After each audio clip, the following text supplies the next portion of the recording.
Mohon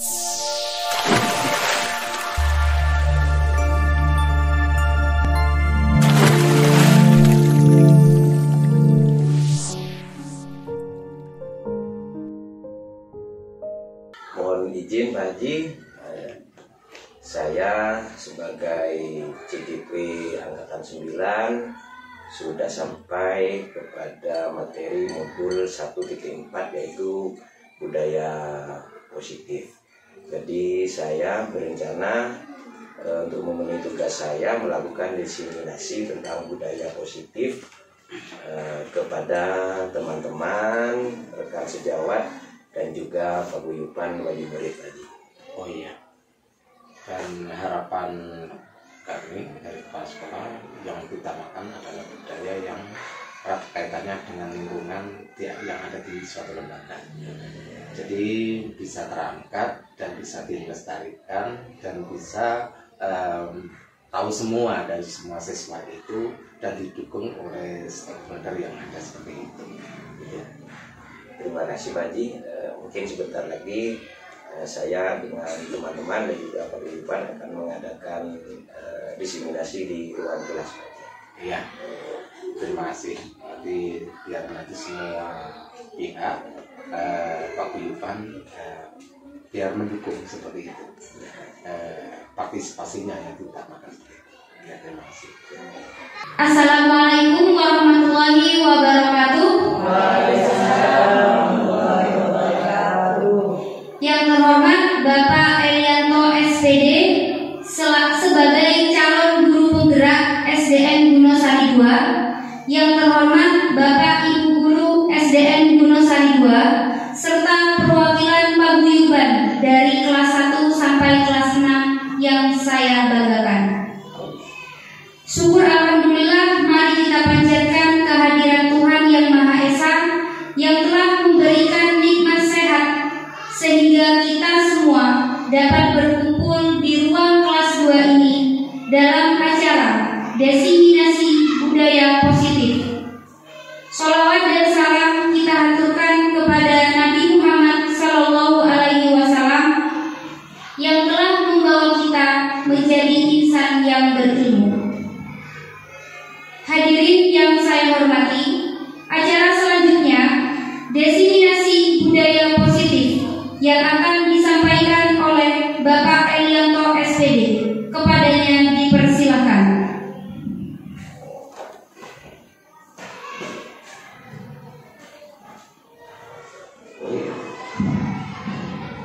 Terima kasih atas waktunya. Baik, Bapak Ibu, Bismillahirrahmanirrahim. Assalamualaikum warahmatullahi wabarakatuh. Alhamdulillahirrahmanirrahim.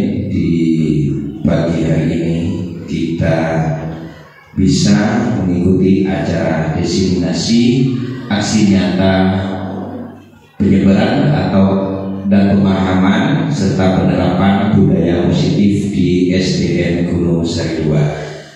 Selawat serta salam tetap tercurahkan kepada junjungan kita Nabi besar Muhammad SAW. Amin, amin, amin.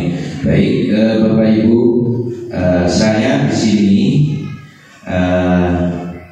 berdiri di depan sebagai calon guru penggerak Angkatan 9. Untuk itu saya minta izin yang saya hormati rekan-rekan saya guru SDN Gunungsari 2 serta yang tidak kalah saya hormati juga perwakilan paguyuban wali murid dari kelas 1 sampai kelas 6. Di sini saya sebagai calon guru penggerak Angkatan 9 akan melakukan aksi nyata modul 1.4 tentang penyebaran pemahaman dan penerapan budaya positif. Nah, untuk itu Bapak Ibu, di mana budaya positif ini akan kita terapkan di lembaga kita, yaitu UPTD SPF SDN Gunungsari 2. Di sini saya akan membawakan konsep utama budaya positif. Yang pertama, perubahan paradigma belajar, kemudian disiplin positif, motivasi perilaku manusia, disiplin positif, posisi kontrol restitusi, dan segitiga restitusi, dan juga kebutuhan dasar manusia serta keyakinan kelas. Baik, kita sepakati dulu aturan kelas atau keyakinan kelas kita di pagi hari ini. Saya memiliki ide, kalau disetujui oleh Bapak Ibu semuanya, dari masing-masing konsep ini bagaimana kalau disepakati setelah selesai pemaparan dari masing-masing konsep ini, kita langsung adakan tanya jawab. Karena apa? Kalau tanya jawabnya di belakang, kemungkinan yang di depan ini kita lupa. Jadi selesai baru kita buka tanya jawab. Disepakati Bapak Ibu? Baik, terima kasih. Untuk itu sebelumnya mari kita lakukan ice breaking dulu agar suasana kita di sini tidak terlalu tegang. Baik, saya contohkan ice breakingnya. Kata kuncinya adalah jika maka dilanjutkan kata-katanya sesuai ide-ide yang ada di pikiran Bapak Ibu. Misalnya, jika langsung sebutkan nama, jika Bapak Elianto mandi pagi, misalnya, maka Bu Intan, nah dilanjutkan sama Bu Intan. Kemudian, jika Bu Intan bla bla bla bla bla, maka Bu Sri seperti itu. Baik, kita lakukan ice breaking terlebih dahulu. Nanti pilnya ini akan saya buat kegiliran. Nah, dimulai dari saya. Jika Bapak Elianto tadi berangkat pagi, maka Ibu Intan tidak akan terlambat datang ke sekolah. Jika Bu Intan sarapan jika Bu Intan tidak terlambat datang ke sekolah, maka Bu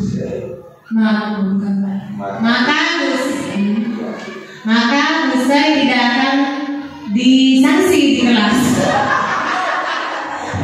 Jika Bu Sri tidak datang, jika Bu Sri tidak disanksi di kelas, maka Pak Ansori akan santai saja di kantor. Jika Pak Ansori santai di kantor, maka anak-anak tidak akan masuk juga, tetap di luar kelas. Jika anak-anak tetap di luar kelas, tidak masuk kelas, maka tidak dapat belajar. Maka jika anak-anak tidak dapat pelajaran, maka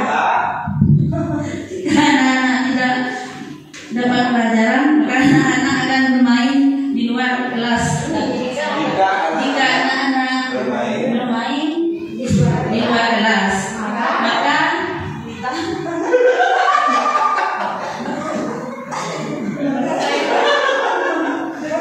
jika anak-anak bermain di luar kelas, maka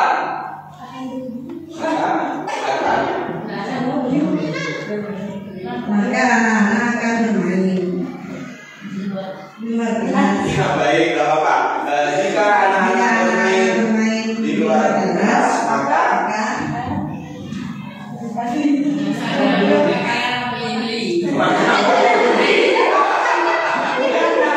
jika anak-anak beli, maka uangnya akan habis. Uangnya sudah habis, maka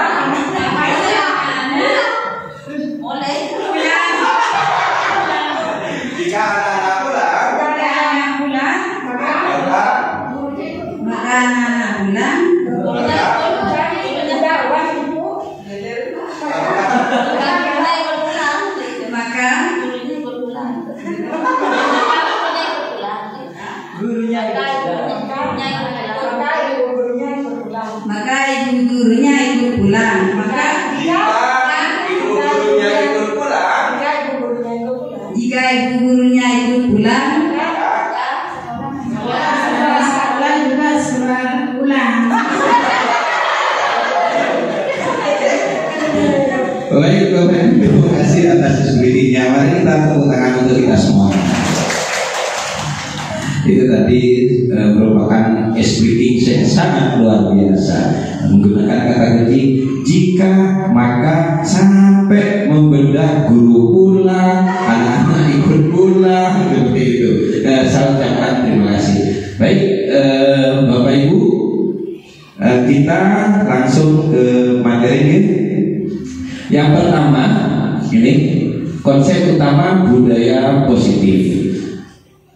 Nah, pembelajaran dengan paradigma baru.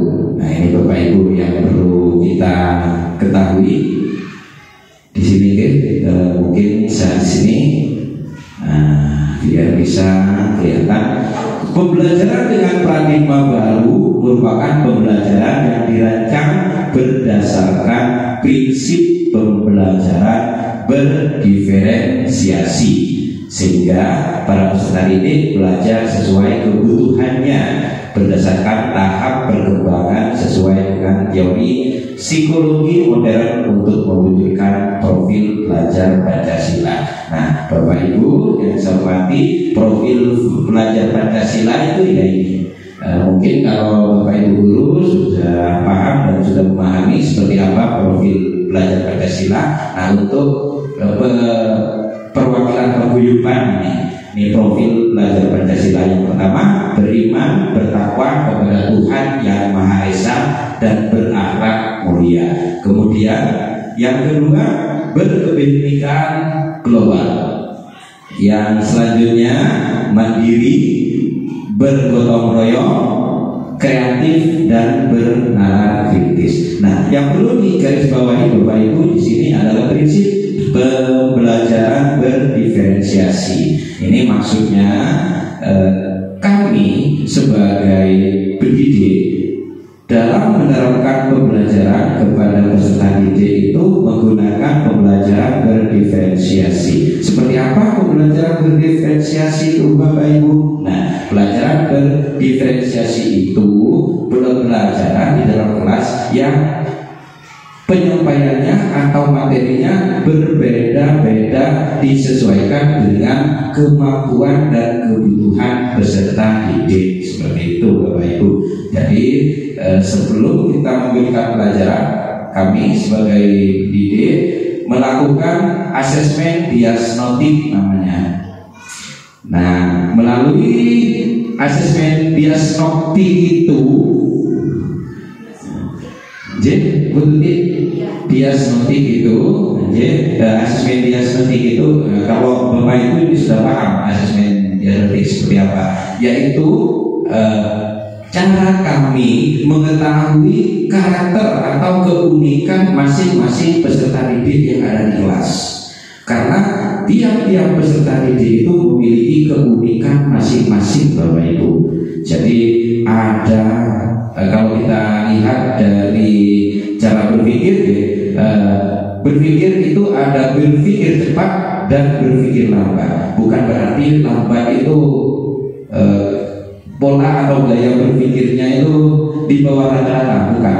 Tapi lambat itu menentukan keputusan masih ditelaah, baru ya saya akan melakukan itu. Ada yang berpikir cepat, kalau dikategorikan dari itu berpikir cepat itu tanpa berpikir panjang langsung menentukan siap saya akan melakukan itu, tanpa memikirkan risiko gitu. Jadi anak didik, peserta didik itu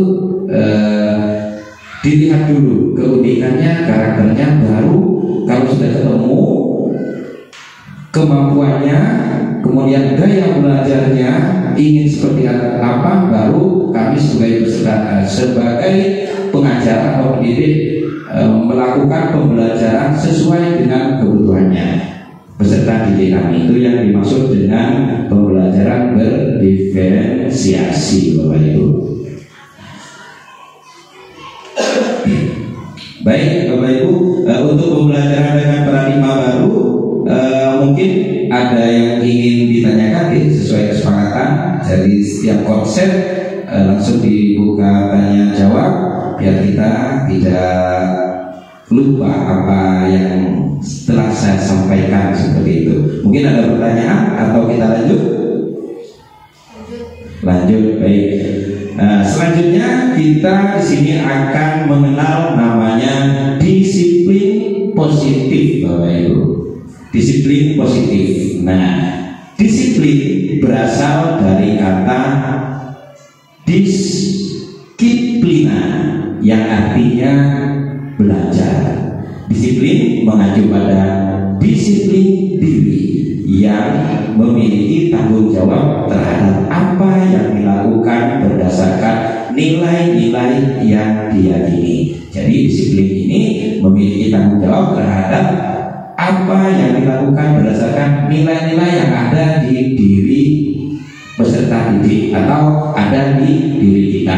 Disiplin positif merupakan salah satu cara penerapan disiplin yang bertujuan untuk menumbuhkan kesadaran serta memberdayakan peserta didik tanpa imbalan dalam kurung reward, ancaman atau hukuman.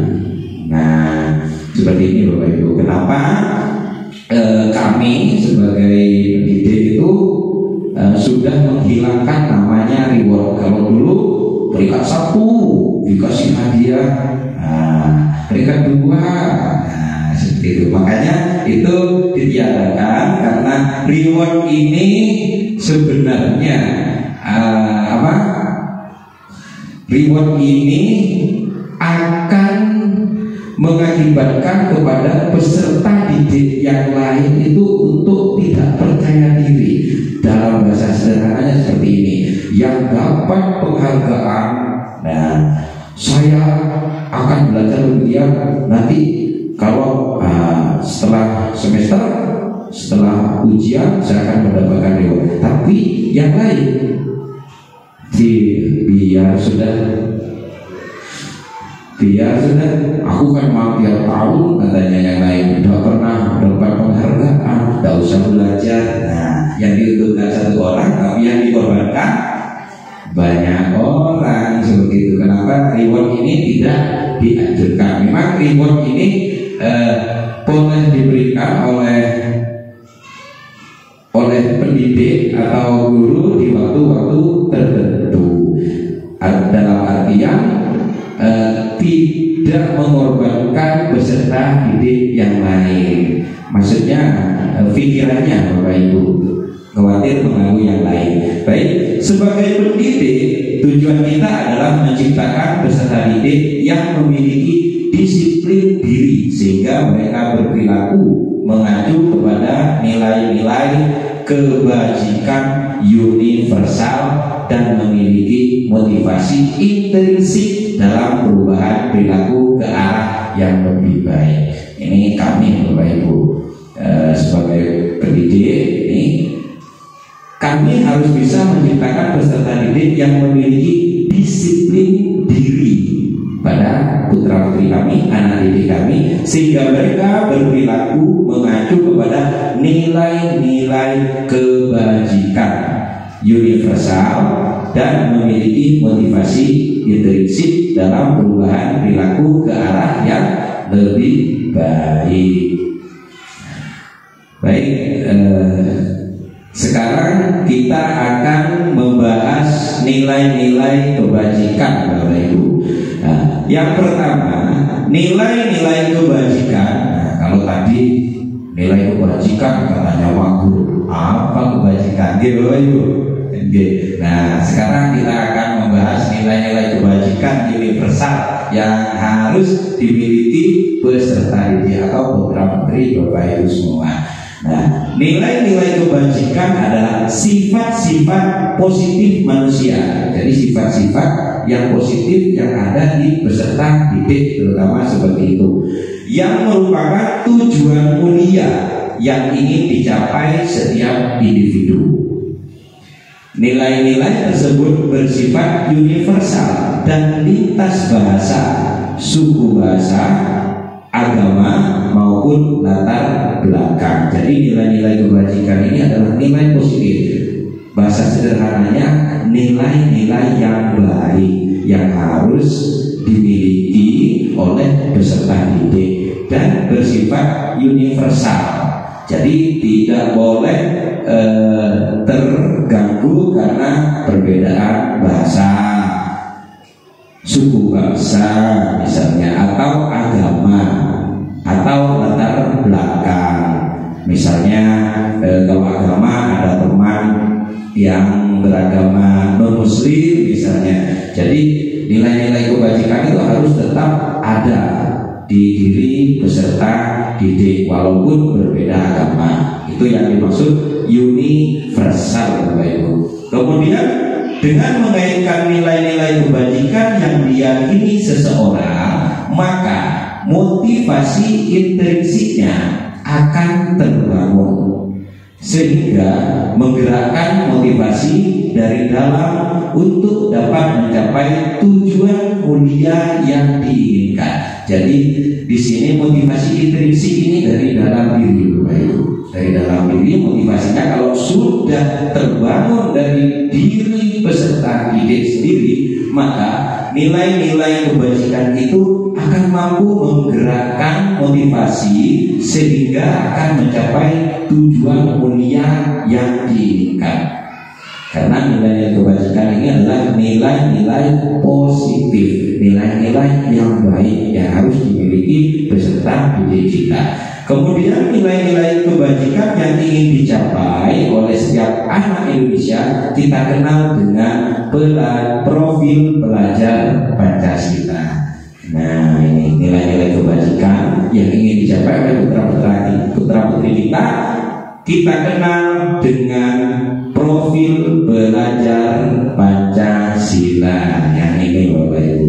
Jadi nilai-nilai kebajikannya ini yang universal: beriman, bertakwa kepada Tuhan Yang Maha Esa, dan berakhlak mulia.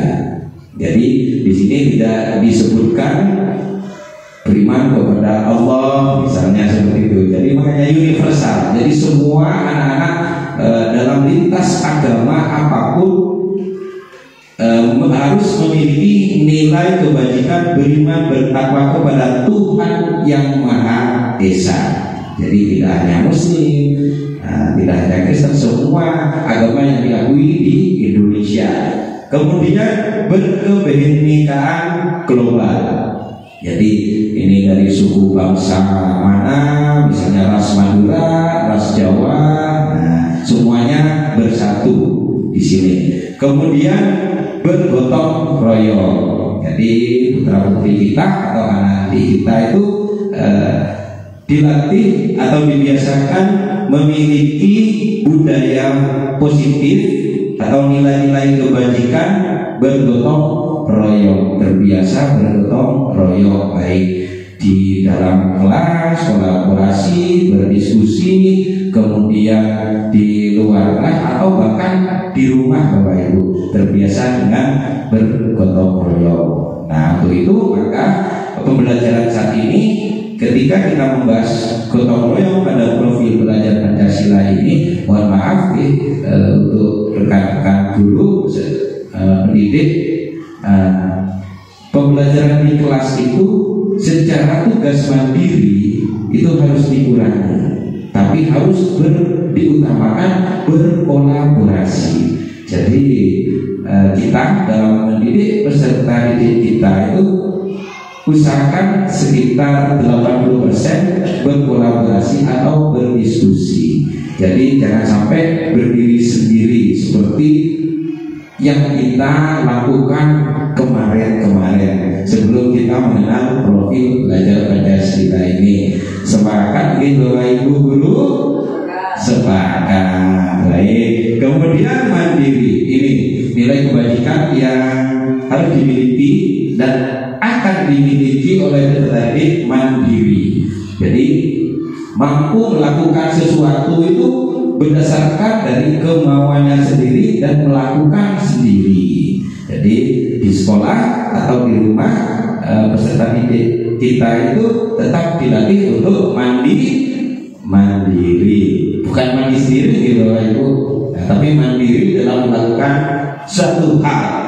Kemudian mampu bernalar kritis. Nah ini, jadi peserta didik kita itu mampu mengembangkan sesuatu, mampu berpikir, punya ide-ide terbaru. Jadi tidak di dalam kelas tidak hanya bengong, bukan, tapi berpikir, punya ide, punya pertanyaan, sesuatu kemudian disampaikan kepada gurunya. Jadi bernalar kritis. Nah di sini kembali lagi untuk teman-teman saya, para pendidik, Bapak Ibu yang terhormat, dalam bernalar kritis ini makanya sekarang dalam kurikulum Merdeka itu tidak ada sesuatu itu atau pekerjaan murid itu salah. Makanya bahasa kita harus dirubah. Kalau dulu ini salah, sekarang bukan. Tapi bahasa itu harus indah. Kita sebagai pendidik harus memiliki nilai-nilai kebajikan juga agar anak itu tidak frustasi, tidak merasa selalu salah. Nah, dengan kata-kata positif, misalnya, wah pekerjaanmu bagus sekali, tapi alangkah lebih baiknya, alangkah lebih bagusnya mungkin seperti ini. Jadi kita sebagai fasilitator atau pembimbing bagi putra putri kita atau anak didik kita seperti itu. Karena anak-anak itu memiliki atau dituntut bernalar kritis di sini. Jadi tidak harus jawabannya ini harus sama dengan buku, belum tentu. Karena anak-anak itu literasinya sekarang ada ambil dari buku, kemudian di literaturnya ambil di internet seperti itu. Maka kita sebagai guru hanya menjadi penuntut atau fasilitator. Kalau keliru menurut bahasa kita, bahasanya mungkin lebih baik lagi kita sehingga anak-anak itu motivasinya itu akan bangkit untuk mencari jawaban yang sempurna. Kemudian yang terakhir adalah kreatif dari profil Pancasila ini. Nah, kreatif ini mampu melakukan sesuatu yang baru berdasarkan ide-idenya sendiri pada putri-putri kita. Jadi tidak pasif. Itu yang dimaksud dengan profil belajar Pancasila. Jadi budaya-budaya kebajikan atau nilai-nilai kebajikan yang ingin dicapai, nah, kita kenal dengan profil belajar Pancasila. Kalau tadi apa nilai-nilai kebajikan itu ya, gitu. Nah, ternyata nilai kebajikan ini yang dimaksud dengan profil belajar Pancasila yang harus dimiliki oleh putra putri kita. Contohnya Bapak Ibu di sini di SD Seri 2 sudah IKM itu Bapak Ibu, profil belajar Pancasilanya sudah di sana. Jadi anak didik itu diharapkan memiliki profil belajar Pancasila semua dari dalam hati, pikiran dan juga jiwanya. Mungkin ada yang ingin ditanyakan atau lanjut Bapak Ibu? Lanjut, boleh. Baik. Nah, sekarang kita akan membahas kebutuhan dasar manusia. Nah ini, jadi manusia ini memiliki kebutuhan yang sangat mendasar yang harus dipenuhi.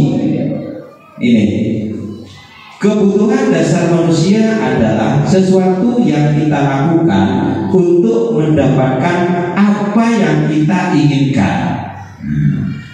Jadi sesuatu yang kita lakukan untuk mendapatkan apa yang kita inginkan.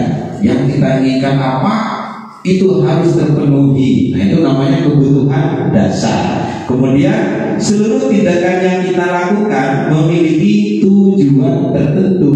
Namun tindakan yang kita lakukan itu memiliki tujuan tertentu. Dan semua usaha terbaik yang kita lakukan adalah dalam rangka agar kebutuhan dasar kita terpenuhi dengan baik. Nah, ini kebutuhan dasar manusia yang harus dipenuhi. Bertahan hidup. terpenuhi, Bapak Ibu. Yang pertama, penguasaan.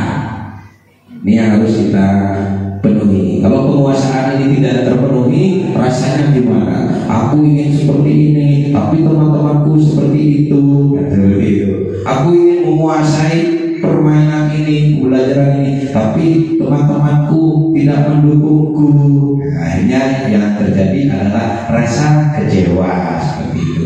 Kemudian kalau tidak terpenuhi, kemudian kasih sayang dan rasa diterima. Nah, ini kasih sayang beserta diri kita sebagai manusia, juga kebutuhan dasarnya tentang kasih sayang ini sangat penting, baik dari orang tua dan juga dari guru, bahkan dari teman-temannya. Mereka itu tidak ingin, putra putri itu tidak ingin saling bermusuhan dengan temannya.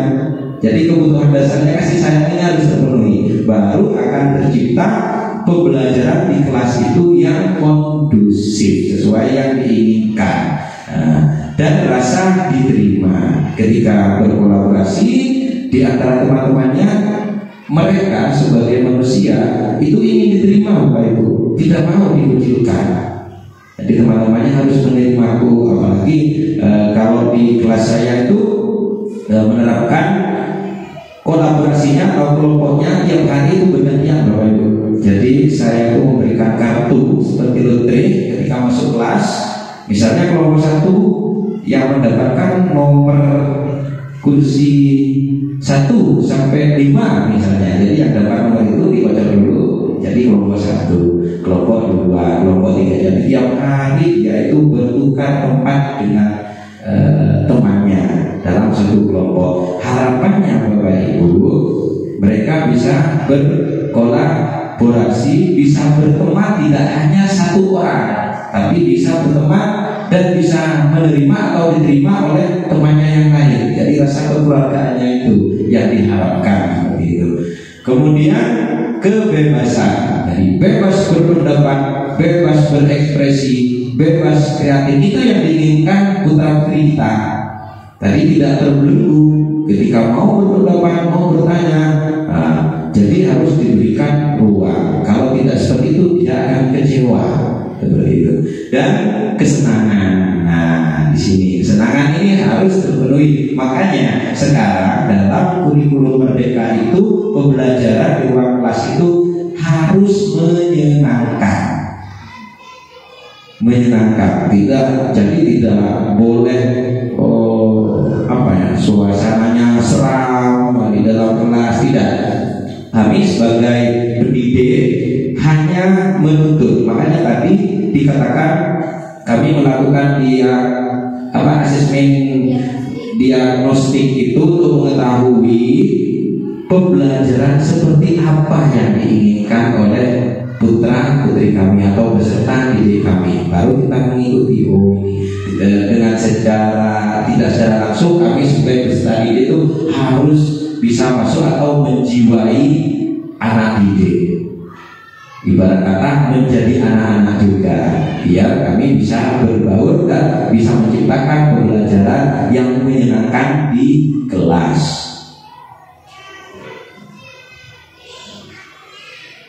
Nah, sekarang kita akan ke motivasi perilaku manusia, Bapak Ibu. Motivasi merupakan dorongan.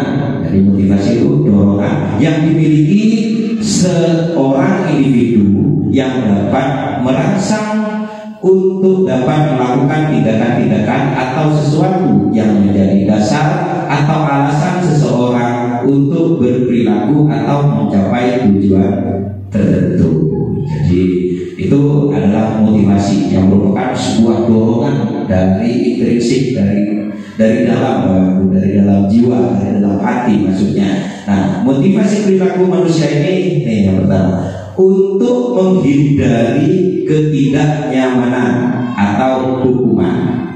Ini harus kita kenal dulu. Jadi motivasinya bagaimana caranya kita sebagai manusia atau sebagai peserta didik untuk menghindari ketidaknyamanan atau hukuman. Kemudian yang kedua, untuk mendapatkan imbalan. untuk mendapatkan imbalan atau penghargaan dari orang lain. Yang ketiga, untuk menjadi orang yang mereka inginkan dan menghargai diri sendiri dengan nilai-nilai yang mereka percaya. Seperti itu Bapak Ibu. Nah, kemudian kita tadi sudah membahas disiplin. Nah, konsep disiplin dengan identitas gagal Bapak Ibu. Ini harus kita pahami. Ini konsep disiplin dengan identitas yang gagal. Nah, ini kalau di konsekuensi ini sesuatu yang akan kita dapatkan kalau melakukan sesuatu seperti itu. Nah, ini bedanya dengan restitusi Bapak Ibu. Ini konsekuensi penguatan jangka pendek. Nah, kalau konsekuensi akibat yang akan kita lakukan. Kemudian perlu monitoring berkelanjutan, jadi perlu pengawasan dari para pendidik. Kemudian murid menghormati peraturan. Dengan adanya konsekuensi ini, sesuatu yang akan kita dapatkan ketika kita melanggar peraturan, gitu bahasa sederhananya. Maka murid menghormati peraturan yang ada di kelas itu akan dihormati atau ditaati. Yang selanjutnya, kehilangan waktu untuk merenungi kesalahan. Jadi untuk merenungi kesalahan sendiri dalam konsekuensi itu siswa itu akan kehilangan, karena tahunya saya melanggar ini, saya melakukan ini, maka hukumannya ini, seperti itu. Beda dengan restitusi Bapak Ibu. Kalau restitusi, murid bertanggung jawab atas perilakunya. Jadi menumbuhkan kesadaran intrinsik dari dalam yang restitusi. Jadi ketika murid itu melakukan sesuatu yang melanggar tata tertib atau kita sebut bahasa sekarang itu keyakinan kelas Bapak Ibu, maka murid itu bertanggung jawab atas perilakunya sendiri dan fokus pada pemecahan masalah jangka panjang. Jadi pemecahan masalahnya yang akan dilakukan murid itu dipecahkan bersama atau dipecahkan sendiri oleh murid yang bersangkutan. Kemudian murid menghormati dirinya dan orang lain. Dan teori kontrol. Nah, dirinya memegang kontrol. Jadi dirinya yang akan bertanggung jawab dan akan melakukan, karena memecahkan masalah yang dilakukan oleh murid. Kemudian murid bersemangat memperbaiki kesalahan. Ini antara konsekuensi dan restitusi Bapak Ibu. Mungkin sampai di sini ada yang ingin ditanyakan biar kita jenuh dari teman-teman atau dari Pak Yuma. Lanjut atau ada yang ingin ditanyakan? Lanjut, baik. Nah, konsep disiplin dengan penerapan restitusi. Nah, kita mengenalnya dengan restitusi Bapak Ibu sekarang. Nah, ya, mohon maaf dari tadi saya mau pakai sarung ini Bapak Ibu, karena sekarang ini kebetulan dengan Hari Santri Nasional, makanya Pak Guru pakai kopiah, pakai sarung, juga pakai sandal. Nah, baik, kita lanjut Bapak Ibu, konsep disiplin dengan penerapan restitusi. Nah, apa yang dimaksud dengan restitusi? Kita harus mencari tahu apa sih restitusi. Dari tadi Pak Yanto bilang restitusi, konsekuensi apa? Nah, ini restitusi ini Bapak Ibu. Restitusi adalah proses menciptakan kondisi bagi murid untuk memperbaiki kesalahan mereka. Jadi murid memperbaiki kesalahan sendiri, bukan dipaksa. Kamu tadi melakukan ini, itu salah, kamu harus seperti ini, katanya guru. Bukan seperti itu. Tapi kalau dalam restitusi, apa yang kamu lakukan tadi, nah, misalnya, Pak Guru, saya nyubit teman saya misalnya, berarti kemudian ditanyakan dengan peraturan kelas atau keyakinan kelas. Nah, setelah itu ditanyakan oleh pendidik, Nah, kalau kamu sudah mencuri temannya nangis, apa yang harus kamu lakukan? Bukan atas perintah guru, tapi bertanya kepada anak yang bersangkutan. Nah, pasti anak-anak bilangnya minta maaf Pak Guru. Kalau tidak minta maaf itu kan tetap nangis. Nah, silakan dilakukan. Jadi anak-anak itu menemukan caranya sendiri untuk memperbaiki tingkah lakunya, sehingga mereka bisa kembali pada kelompok mereka. Nah, kalau sudah minta maaf berdasarkan dari idenya sendiri, maka murid tersebut akan kembali pada kelompok mereka dengan karakter yang lebih kuat. Insya Allah tidak mengulangi lagi. Nah, itu kalau kita lakukan seperti siswa saya kelas 6 kemarin hari bermain lem kertas itu. Lem kertasnya Pak Guru kemana?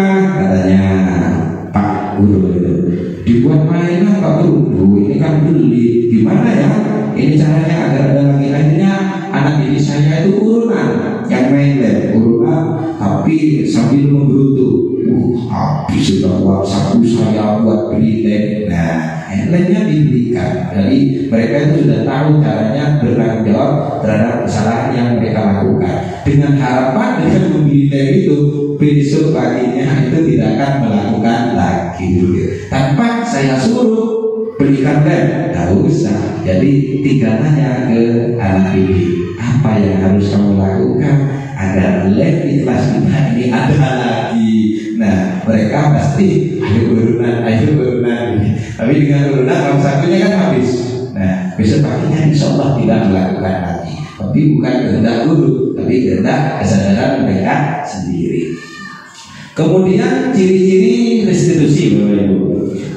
Ini yang pertama, bukan untuk menebus kesalahan restitusi itu, namun untuk belajar dari kesalahan yang tadi saya ceritakan itu. Mereka belajar dari kesalahan itu tidak akan melakukan lagi karena bukan perintah dari guru, tapi anak didik menemukan sendiri cara penyelesaiannya. Kemudian memperbaiki hubungan yang tadinya hubungannya kurang baik dengan gurunya, dengan teman-temannya. Kan teman-temannya menggerutu, Pak Guru lemnya habis katanya. Kan akhirnya kalau sudah ada lagi akan memperbaiki hubungan. Kemudian tawaran bukan paksaan. Ini ditawarkan ke peserta didik, apa yang harus kamu lakukan agar lemnya ada lagi. Kemudian menuntun untuk melihat ke dalam diri. Jadi dituntun anak didik itu terhadap kesalahannya, mencari kebutuhan dasar yang mendasari tindakan. Ditanyakan, apa sih yang kamu inginkan? Jawabnya bersenang-senang waktu. Lem itu kalau ditaruh di kulit, maka kulit kita ketika kering, kita lepas lemnya, kulit saya menjadi putih katanya. Jadi kebutuhan dasarnya kan bersenang-senang. Nah, diarahkan oleh gurunya, oleh saya, kalau ingin kulitnya putih bukan pakai lem, tapi beli, tanya ke ibumu, pasti pakai skincare. Gitu. Nah, kemudian ya bersin. Tak kira ibu saya mau bertanya. Kemudian fokus pada karakter bukan tindakan. Jadi fokus pada karakternya untuk memperbaiki, bukan pada tindakan yang dilakukan oleh guru. Kemudian fokus pada solusi. Ditanyakan solusi, ditanyakan bersama, kita harus bagaimana, sudah melanggar ini, sudah melakukan ini, seperti itu. Kemudian mengembalikan murid yang berbuat salah pada kelompoknya. Nah, ketika kita selesai, solusi ditemukan, kemudian oleh siswa sudah bertanggung jawab, ketika mereka kembali pada kelompoknya, kepada teman-temannya, kira-kira teman-temannya itu tetap marah apa tidak, Bapak Ibu? Tidak, karena sudah ditemukan solusi dan sudah dilaksanakan solusi kesalahannya itu. Guru tidak memaksa, anak didik sendiri yang mencari solusinya. Nah, perbedaannya Bapak Ibu ini bedanya antara restitusi tadi yang kita bahas, kemudian konsekuensi dan hukuman. Nah, kalau hukuman Bapak Ibu, ini satu contoh, siswa sering tidak mengerjakan PR. Nah, kenapa PR saya taruh di sini? Karena saya sendiri meskipun menjadi CGP angkatan 9 ini, saya tetap kurikulum 2013 masih 2006 itu.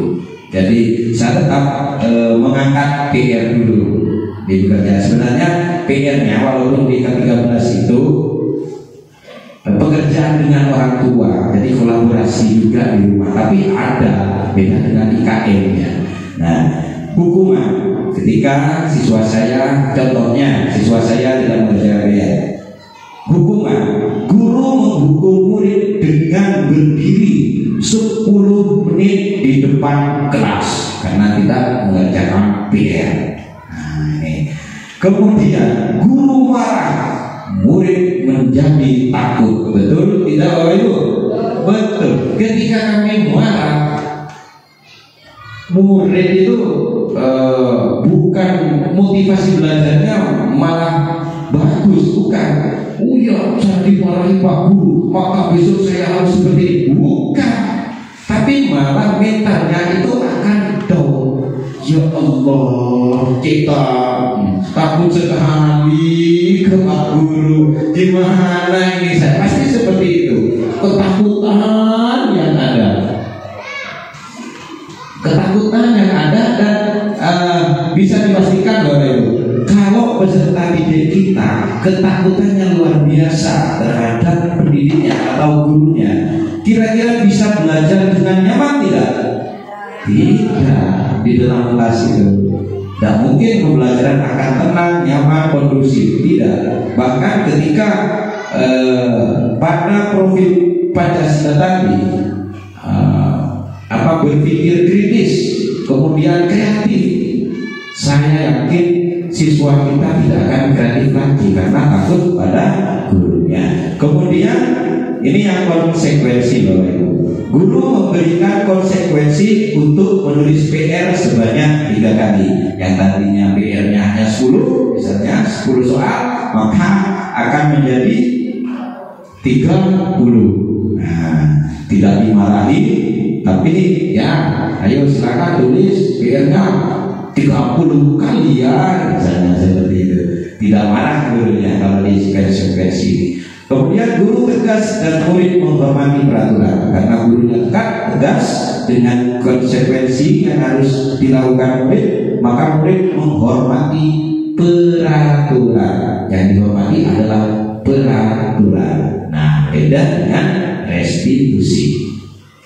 Guru yang dilakukan guru ketika ada siswa tidak mengerjakan PR, guru menanyakan keyakinan kelas atau dirinya dan membantu murid menyelesaikan masalah. Misalnya, kamu melakukan apa tadi nak?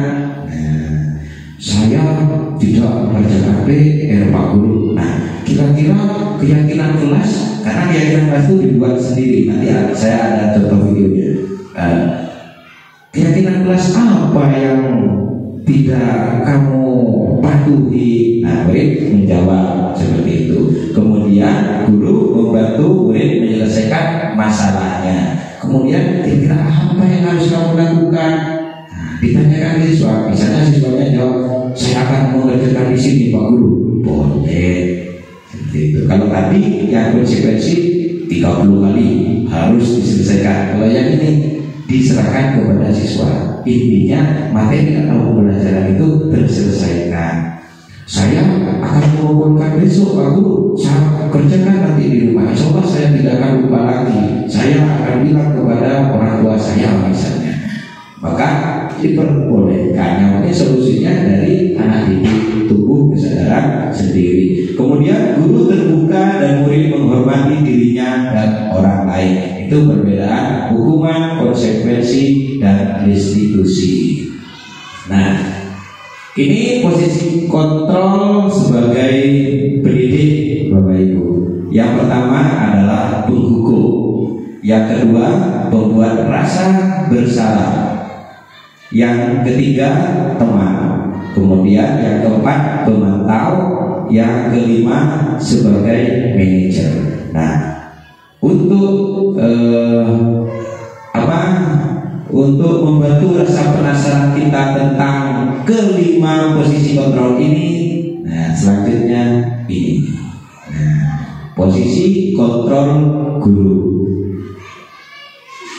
Misalnya, kasus siswa tidak memakai atribut lengkap pada saat upacara. Sering kan terjadi di sekolah kita gitu Bapak Ibu. Kalau tidak memakai atribut olahraga, apa yang dilakukan? Nah, berdiri di depan. Nah, kita akan membahas ini. Kenapa ini saya angkat? Karena ini terjadi di sekolah kita. Insya Allah belakangnya kami perbaiki Bapak Ibu, karena saya sudah kenal namanya calon guru penggerak. Nah, yang pendidikan yang dijalankan itu insya Allah sesuai dengan kebutuhan peserta didik. Yang pertama, hukuman karena tidak lengkap saat upacara atributnya berdiri di depan barisan. Nah, betul yang biasa kami lakukan. Nah, ini yang hukuman. Kemudian membuat rasa bersalah, posisi kontrolnya. Berapa kali Bu Guru harus memberitahu kamu? Nah, Bu Guru kecewa sama kamu. Nah, akhirnya peserta didik merasa bersalah. Ya Allah, iya katanya murid, saya sudah membuat guru saya kecewa. Seperti itu. Nah, kemudian guru itu bisa berlaku sebagai teman Bapak Ibu. Misalnya kata-katanya, ayolah buat Bu Guru bangga. Kali ini tidak apa-apa, tapi besok jangan ulangi lagi. Ini seperti teman bicaranya itu. Ada yang seperti itu. Kemudian sebagai pemantau, kamu sudah melanggar apa peraturan dan konsekuensinya.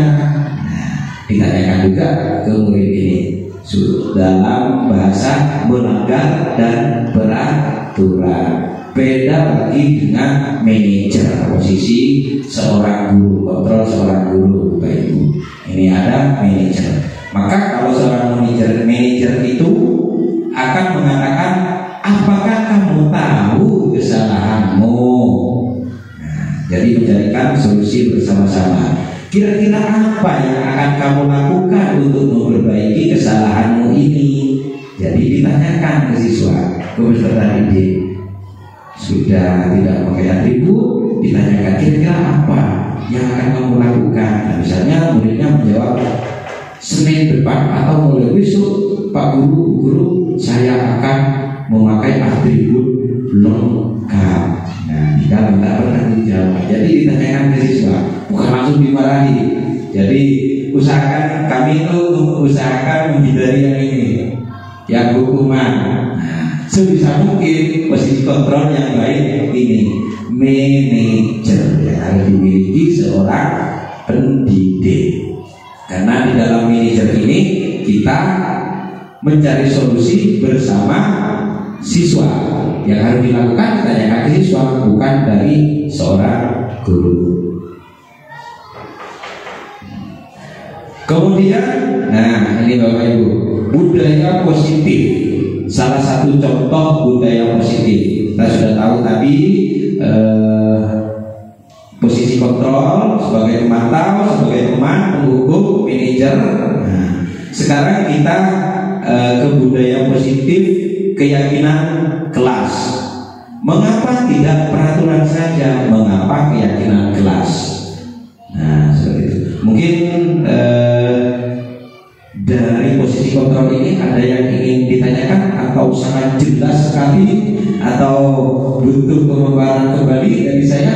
Monggo, teman-teman. Lanjut atau masih ada yang ingin ditanyakan atau penasaran? Lanjut. Baik, terima kasih Bapak Ibu. Nah, kita sekarang dari posisi kontrol ke keyakinan kelas. Mengapa tidak peraturan saja? Mengapa harus keyakinan kelas?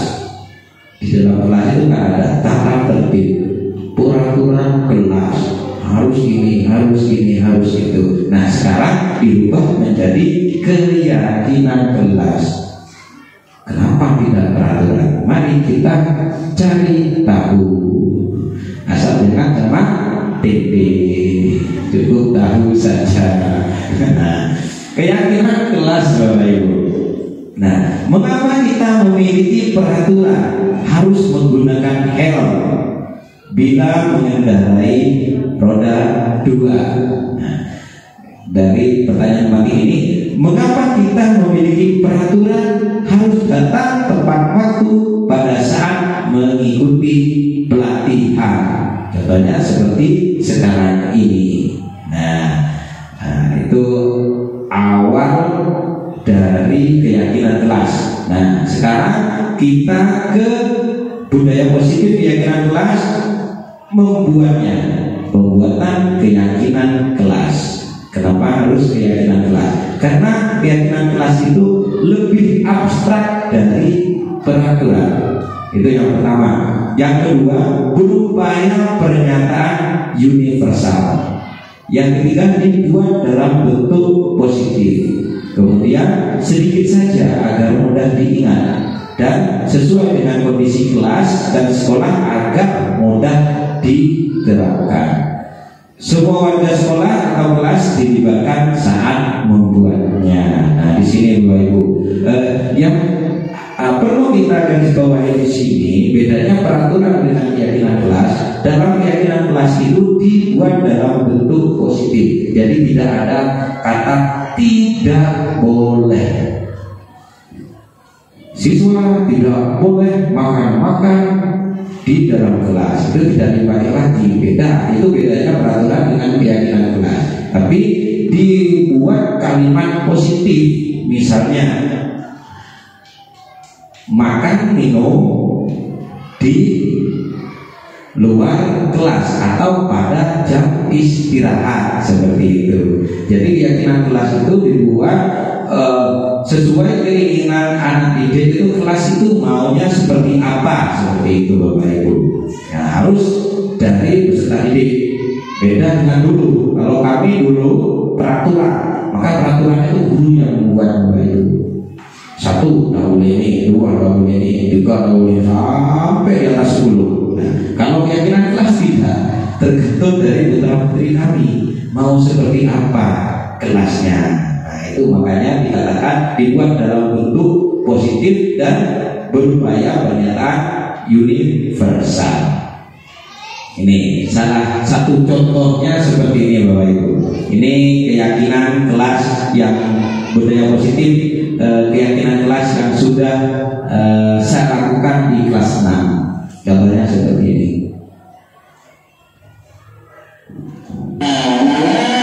Keyakinan kelas kita sudah selesai ya? Nah, ini dia hasilnya. Untuk kita semua, terima kasih. Waktunya kita. Ini ketika kami di kelas 6 membuat keyakinan kelas. Selamat pagi.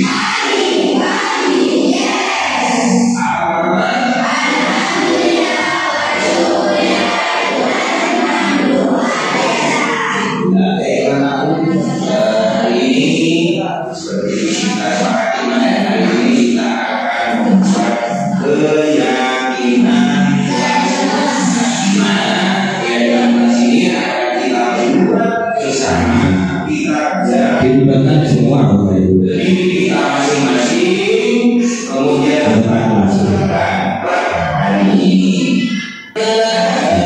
kemudian ditanyakan ke peserta didik. tentang keyakinan kelas, Pak Guru akan gali dari masing-masing individu atau masing-masing anggota kelompok dari kalian. Pak Guru mulai dari kelompok pertama. Saya tanyakan dulu. Keyakinan kelas yang seperti apa yang diinginkan oleh kelompok pertama ini? Datang tepat waktu, mengerjakan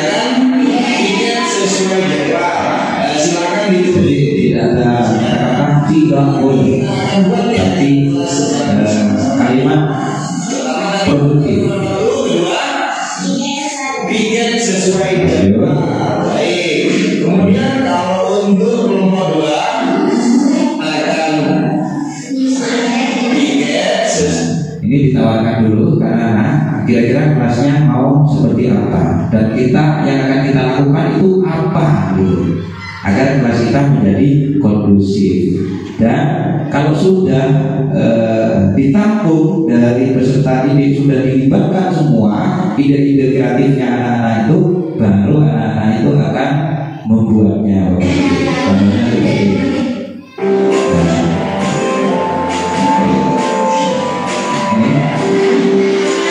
Ternyata anak kita itu kreatif Bapak Ibu.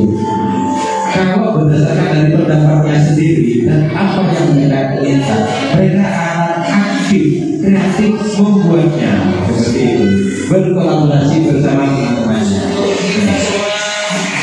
Ini bahan-bahannya sederhana, menggunakan kertas lilin yang sangat kuat dan kertas yang belakang itu sangat tipis dan merasan.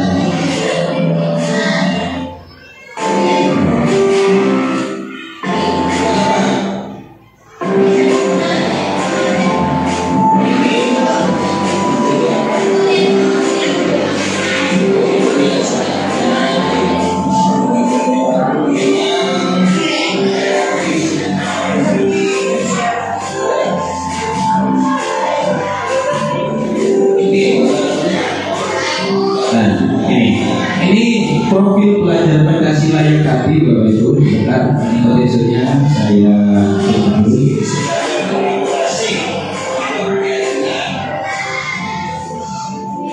Nah ini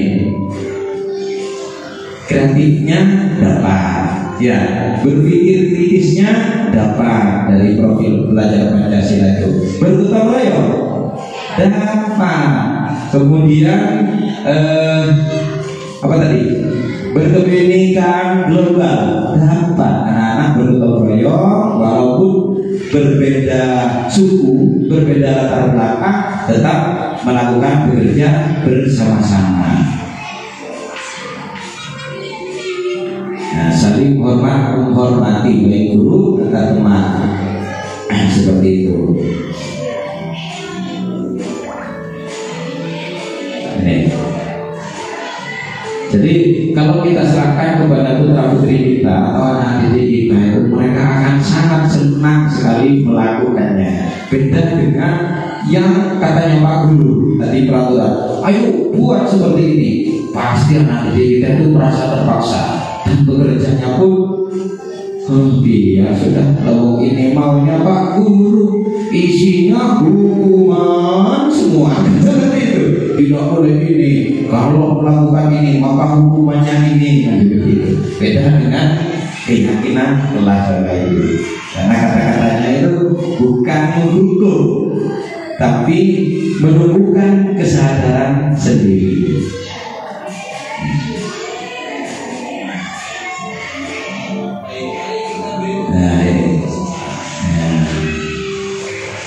Hampir selesai.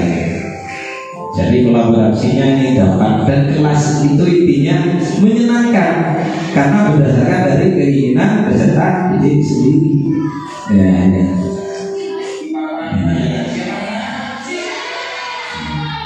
Ini sudah jadi.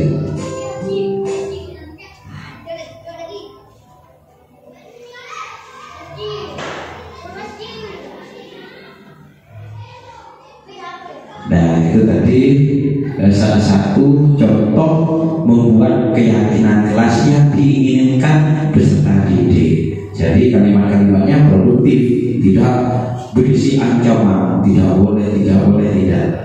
Tapi kalimatnya berdasarkan dari anak-anak didik sendiri. Harapannya apa? Ketika pendapat itu keluar dari anak didik sendiri, mereka akan ingat bahwa itu, oh aku harus seperti ini, berarti aku tidak boleh melakukan itu, seperti itu. Karena dari anak didik sendiri, beda dengan peraturan. Kalau peraturan kan dari gurunya, jadi anak didik sulit menghafalnya. Moro-moro, ya Allah, iya, aku sudah melanggar peraturan itu. Alasannya apa?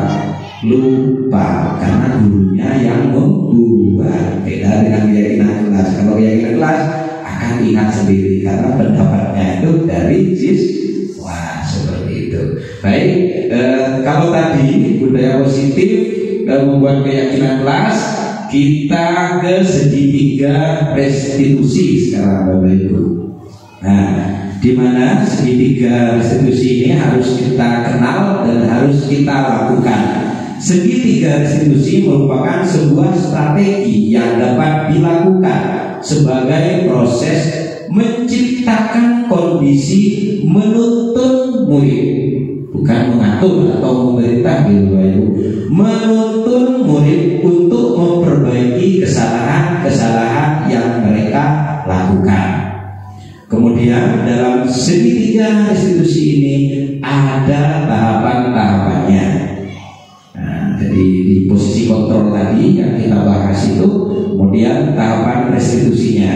Karena daripada konsekuensi kita memilih restitusi.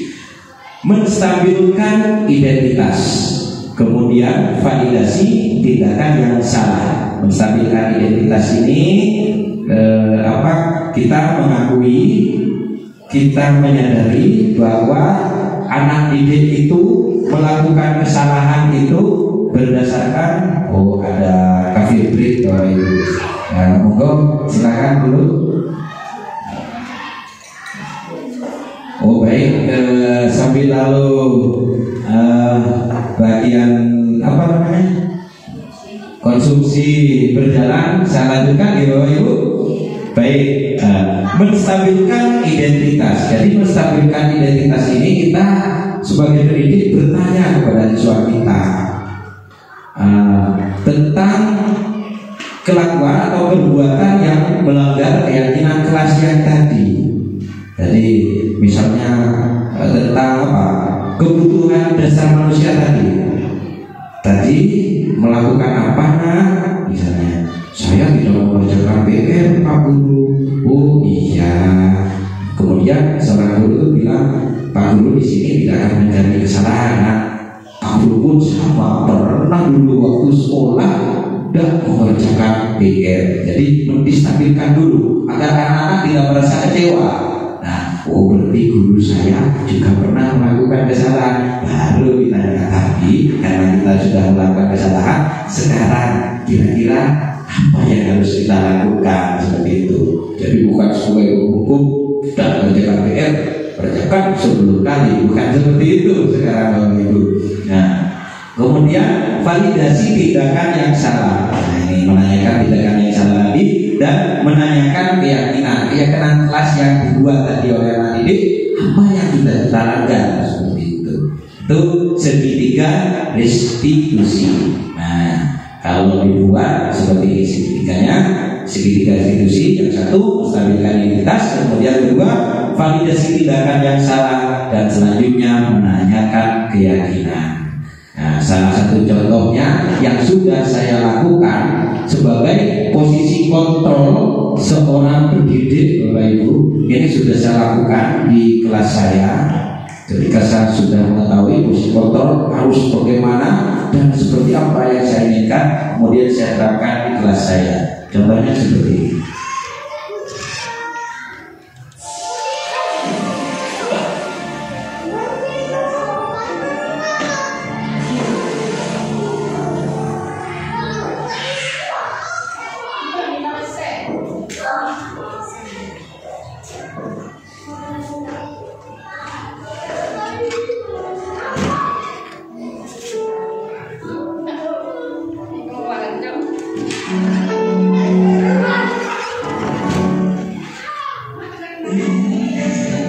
Ini kasusnya terlambat datang ke sekolah Bapak Ibu.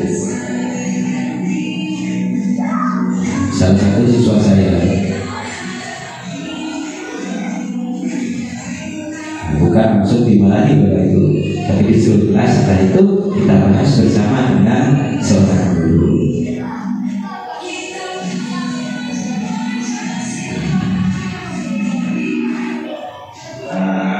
Oke, baru duduk dengan saya.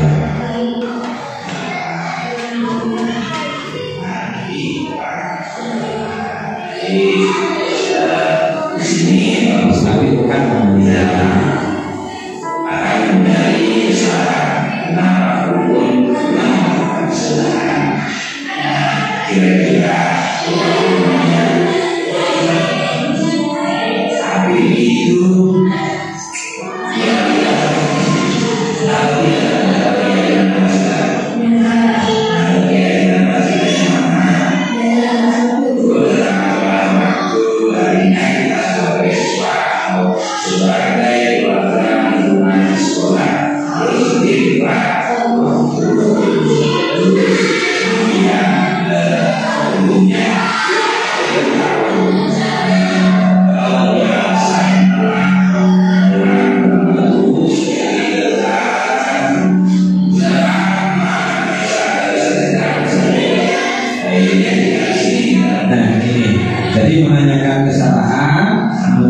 mengkawinkan identitas itu Bapak Ibu,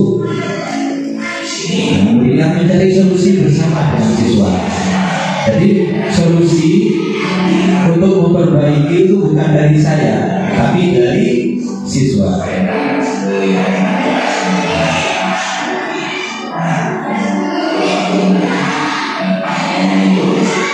Nih, mencari solusi bersama dengan siswa.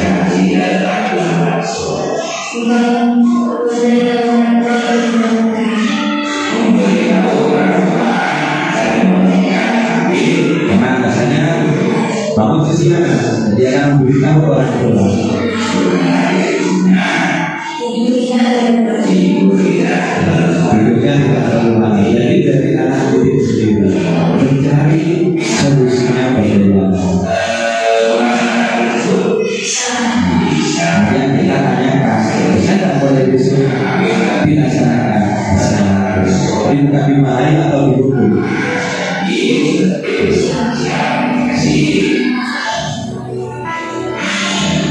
Sudah seperti itu. Kemudian untuk kasus yang kedua, nih, ternyata saya menemukan ada siswi saya yang makan-makan saat pembelajaran ini dan sembunyi-sembunyi. Awalnya ini kira tidur, ternyata makan-makan. Nah, ini. Kenapa ini siapa? Siapa? Nuri. Nah, sama seperti tadi. Tadi Maria atau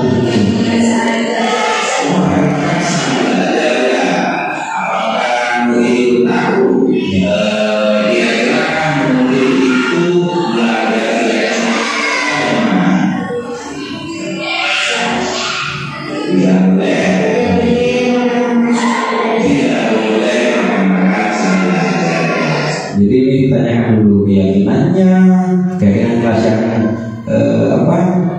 dilanggar, kemudian solusinya apa dan penyebabnya apa. Dan tidak lupa kami sebagai pendidik itu menyadari atau memberikan penguatan. Misalnya Pak Guru juga pernah dulu waktu sekolah makan-makan juga melakukan kesalahan, tapi Pak Guru mari kita misalnya cari solusinya agar kita tidak makan-makan. Ya, ditanyakan kebutuhan dasarnya, ternyata kebutuhan dasarnya itu lapar. Alasannya tidak sarapan pagi. Kemudian ditanya kira-kira apa yang harus kita lakukan agar sarapan pagi. Bangunnya lebih awal, bilang ke orang tua diberi sarapan dulu. Bisa mulai besok, besok bisa Pak Guru. Dengan harapan peserta didik itu melakukan dengan sadar Bapak Ibu, karena solusinya itu dikeluarkan dari dirinya sendiri. Dan yang terakhir, tidak dendam pada gurunya.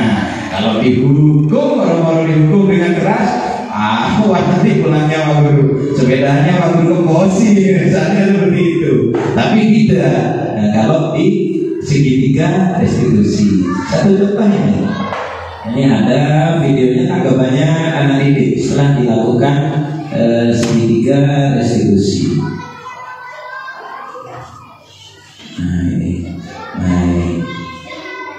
Ini tanggapannya anak setelah melakukan segitiga restitusi.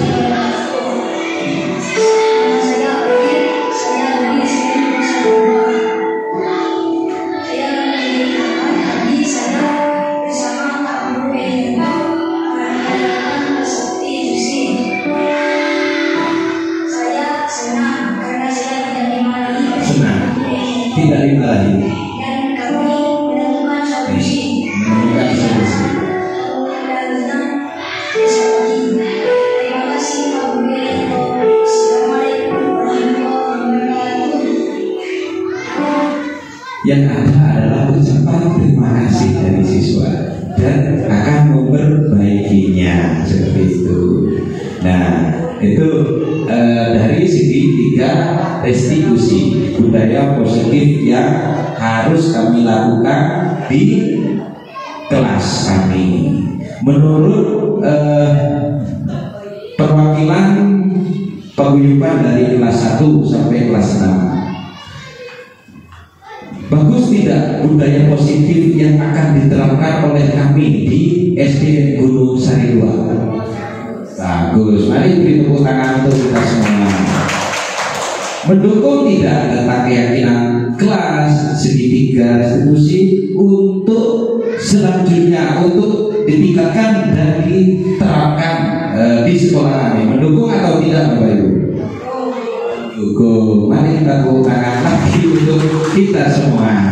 Nah, baik Bapak Ibu semuanya, karena kita sudah sampai pada penghujung materi, ya, pada penghujung materi, kemudian semuanya insya Allah tentang budaya positif yang saya dapatkan di materi modul 1.4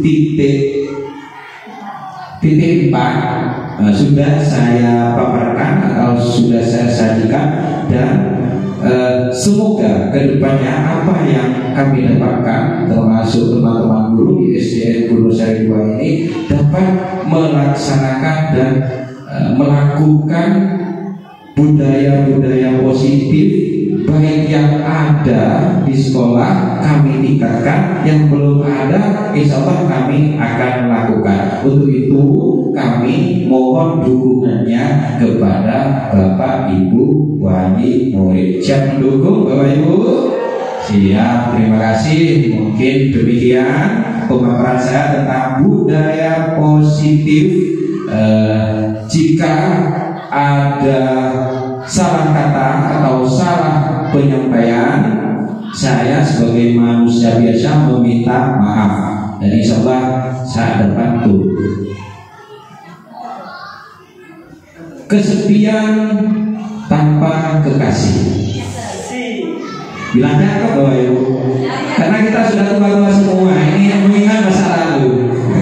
Kesepian tanpa kekasih.